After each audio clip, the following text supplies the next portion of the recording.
How to fix global TV app not working.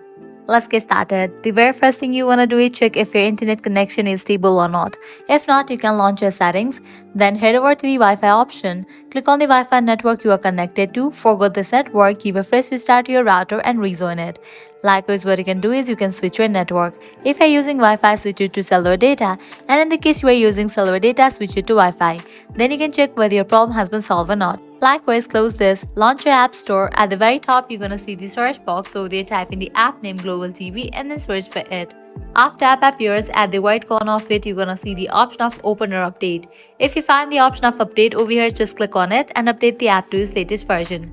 Then you can check whether your problem has been solved or not. Likewise, close this, launch your settings, scroll down, navigate to the option of general, head over to the option of iPhone storage.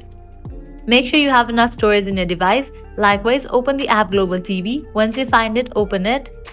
Then click on Offload app. Click on Offload app. Offloading app clears cache for the app. Now click on Reinstall app.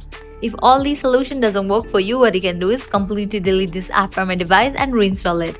To do that, click on Delete app. Click on Delete app. With that, you just deleted this app from your device. Now you can close this, launch your app store, search for the app Global TV. Once app appears, install it. By following these solutions, your problem will be fixed. So this is how you can easily fix Global TV app not working. At the end, if you guys find this video helpful, don't forget to like, share and subscribe to our channel. Thanks for watching.